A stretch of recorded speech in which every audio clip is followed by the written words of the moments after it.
గురుగారు నమస్కారాలు. రాబోయే సంవత్సరం క్రోధినామ సంవత్సరం ఉగాది. ఎలా ఉండబోతుంది ఈ సంవత్సరం? ఏమైనా పరిష్కార మార్గాలు గానీ, ఏమైనా ఎలా చేసుకుంటే బావుంటుందో ఒకసారి వివరిస్తారా? తప్పకుండా. క్రోధి నామ సంవత్సరం. ఆ పదం వినగానే అయ్య బాబోయ్ అని చాలామంది ఏమిటో అన్నట్టుగా భయపడుతూ ఉంటారు. ప్రభవ మొదలుగా 38వ సంవత్సరం క్రోధినామ సంవత్సరం. ప్రభవ మొదలుగా అక్షయ 60 సంవత్సరాల కాలంలో ఇది 38వ సంవత్సరం.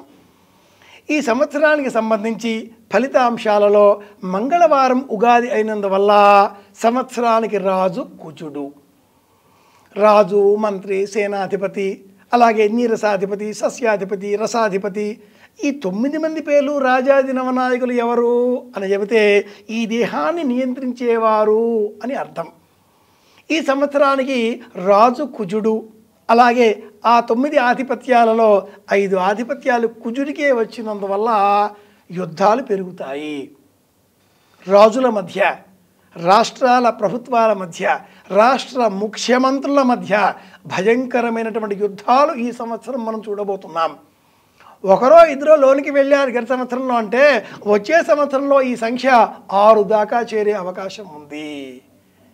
ఇది ఈ సంవత్సరం క్రోధినామ సంవత్సరం చూపించేటటువంటి విశ్వరూపం. రాజు కుజుడు అయి ఉన్నాడు. ఈ కారణంగా గొడవలు, యుద్ధాలు, ఏ ఇద్దరు కూడా ఒకరు మరి ఒకరిని నమ్మరు. ఎవరు ఏ ఇంట్లో ఉన్నారో, ఎవరు ఏ పార్టీలో ఉన్నారో తెలియనటువంటి అయోమయం పరిస్థితులు, అగమ్యగోచర పరిస్థితులు రాబోతున్నాయి. ఈ సంవత్సరం భయంకరమైన వర్షాలు అకాలంలో పడతాయి. అందువల్ల విపరీతమైనటువంటి పంట నష్టం కూడా కలుగుతుంది. ఈ సంవత్సరానికి సంబంధించి సంక్రాంతి పురుషుడు పులి వాహనం మీద కనిపిస్తున్నాడు కనుక ప్రజలలో భయాందోళనలు పెరుగుతాయి. కానీ సస్యాధిపతి, రసాధిపతి, ఆర్ద్రా నక్షత్ర ప్రవేశ ఫలం కారణంగా ఇవన్నీ కూడా బుధుడికి ఆధిపత్యం లభించడంతో పంటలు బాగా పండుతాయి. పంటలు పండడం, ప్రజలలో నైతికత పెరగడం, పాపవర్తన పట్ల భయాందోళనలు పెరగడంతో దైవభీతి పెరుగుతుంది.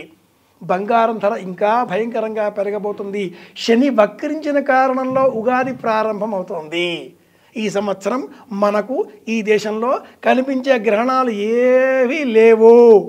జ్ఞానం పెరిగిన కారణం చేత ప్రపంచంలో ఎక్కడ ఏ గ్రహణం ఏర్పడినా మనం చరవాణి ద్వారా, మన తెలుగు1.com ద్వారా లేదా టోరీ రేడియో ద్వారా విని తెలుసుకొని అమ్మో అని భయపడే అవసరం లేదు. కనిపిస్తే పాటించాలి, కనిపించకపోతే పాటించే అవసరం లేదు. ఈ సంవత్సరం మనకు కనిపించే గ్రహణాలు ఏవీ లేవు. అలాగే గురువు సంచారాన్ని అనుసరించి వృషభ రాశిలో సంచారం ప్రారంభం చేసేటటువంటి తరుణం 4th మే. ఆ రోజు నుంచి రేవా నదికి పుష్కరాలు, అంటే నర్మదా నదికి పుష్కరాలు. పుష్కరాల ప్రాధాన్యత ఏమిటి, ఎందుకు ఇలా ఏర్పాటు చేశారు అంటే నీటి విలువలు కాపాడండి, నీటిని సంరక్షణ చేయండి, నీటి విలువలు గుర్తించండి, నీటి ప్రయోజనాన్ని ప్రపంచానికి చాటి చెప్పండి. నీరు ఉంటేనే మనం ఉంటాం అని చెప్పడం కోసమే ఈ పుష్కరాలు ఇవన్నీ కూడా. ఇక నవనాయకులు, ఆదాయ వ్యయాలు, కందాయాలు, రాజపూజ్య రాజ్య అవమానాలు ఇవన్నీ కూడా వార్షిక ప్రణాళికలుగా మనం ఎలా ఉండాలి, ఏం చెయ్యాలి అనేటటువంటి జ్ఞానాన్ని మనకు బోధిస్తాయి. కార్తె విజ్ఞానం ద్వారా వర్షాలు ఎలా పడబోతున్నాయి, ఎలా పడతాయి అనే విషయం కూడా మనం తెలుసుకోవచ్చు.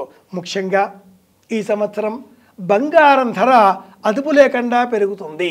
ఈ సంవత్సరం చివర అంటే 31 డిసెంబర్ కల్లా 80,000కు పైచిలుకుగా బంగారం ధర మారబోతోంది అంటూ మనం తెలియజేసుకుంటున్నాం. కాబట్టి తెలుసుకుందాం. అనుసరించి విజ్ఞతతో పొదుపు చేసే ప్రయత్నాన్ని కూడా శ్రీకారం చుడదాం. ప్రత్యేకంగా కనిపించే గ్రహణాలేవి కూడా లేవు. కాబట్టి మనం పుణ్యకర్మలు చేసుకునే నిమిత్తమై మంత్ర సాధన, ఇతరులకు సహాయపడడం, మంచి పనులు చేయడం, మంచి మాటలు మనసులో సదా అనుకోవడం, చేసే పని పట్ల మనస్సు లగ్నం చేయడం, ఏ పని చేస్తున్నామో ఆ పని పట్ల మమకారాన్ని మనసును పెంచుకోవడం ఇది చాలా ముఖ్యం. 12 రాశులలో మకరం, కుంభం, మీనం, మిథునం, సింహం, వృశ్చికం ఈ 6 రాశుల వారికి ఈ సంవత్సరం కష్టకాలంగా ఉంటుంది అని కూడా చెప్పుకోవాలి. మరింత కష్టంగా మకరం, కుంభం, మీనం ఈ 3 రాశుల వారికి 7.5 సంవత్సరాల శని వెన్నాడుతూ ఉంటుంది. అలాగే ప్రత్యేకంగా మిథున రాశి వారికి 12వ ఇంట గురువు సంచారం ఉన్న కారణం చేత ద్వాదశాష్టమ జన్మస్థ శనిరింగారకో గురువు కురువంతి ప్రాణ సందేహం. మిథున రాశి వారికి అనారోగ్య పరిస్థితులు కొంచెం ప్రత్యేకంగా అని చెప్పుకోవాలి. ఇవన్నీ ఇప్పుడే తెలుసుకుంటే కలిగే ప్రయోజనం ఏమిటి? జరగబోయేవి ప్రిడిక్షన్స్ పేరిట, సూచనల పేరిట వార్షిక ప్రణాళికలో ముందుగా తెలుసుకుంటే దీనికి తగ్గట్లుగా జపం చేద్దాం, సాయం చేద్దాం, దానం చేద్దాం, ధ్యానం చేద్దాం అనే జ్ఞానాన్ని మనం పెంచుకోగలుగుతాం. ప్రధానంగా సాయం, దానం, ధ్యానం అనే మూడింటి పట్ల మన దృష్టిని ఏకాగ్రతను స్థిరం చేసుకోగలిగితే పుణ్యబలం పెరుగుతుంది. వనే రనే పర్వతమస్తకాగ్రే రక్షంతి పుణ్యాని పురాకృతాని అని శాస్త్ర ప్రమాణం. అడవులలో భయంకరమైనటువంటి నీటి ఒత్తిడిలో, ఎద్దులో, తుఫానులో, యుద్ధరంగంలో తీవ్రమైన సమయాల్లో ఉన్నప్పుడు మనం చేసిన పూర్వజన్మ పుణ్య ఫలం మనల్ని కాపాడుతుంది అంటుంది ఈ నీతి వాక్యం.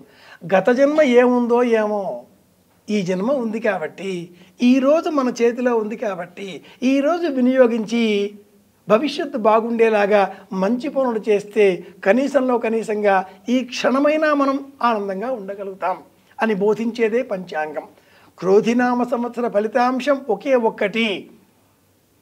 నిన్న గురించి ఎక్కువగా ఆలోచించకండి, రేపు గురించి ఎక్కువగా ఆందోళన చెందకండి.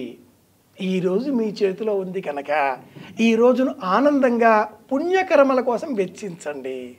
ఈరోజు మనం చేసే మంచి పనులు రేపటి గురించి మనలో ఆందోళన తొలగించి ఆనందాన్ని మిగులుస్తాయి. ఆనందాన్ని పెంచుకుందాం. క్రోధినామ సంవత్సరం ఉగాది నుంచి ప్రతిరోజు క్యాలెండర్ చూసే అలవాటు చేసుకుందాం. వర్జ్యం సమయాన్ని గుర్తిద్దాం. వర్జ్యం సమయంలో ప్రధానంగా ప్రయాణాలు మానుకుందాం లేదా మౌనంగా ఉండే ప్రయత్నం చేద్దాం. దైవనామ స్మరణ లాభదాయకం. అట్లని అదే పనిగా రోజు గుడికి వెళ్ళి గుడిలో దేవుడిని భయపెట్టే పనులు మానేద్దాం. కూర్చున్న చోట దైవ ధ్యానం చేద్దాం. మనసులో దైవనామస్మరణ చేస్తే మనసుకు వికాసం కలుగుతుంది, మనోబలం పెరుగుతుంది. విజ్ఞానంగా, వైజ్ఞానికంగా పంచాంగం అంటే ఏమిటో తెలుసుకుందాం. ఉగాది పచ్చడిని స్వీకరిద్దాం. శుభమస్తు. ధన్యవాదాలు గురుగారు.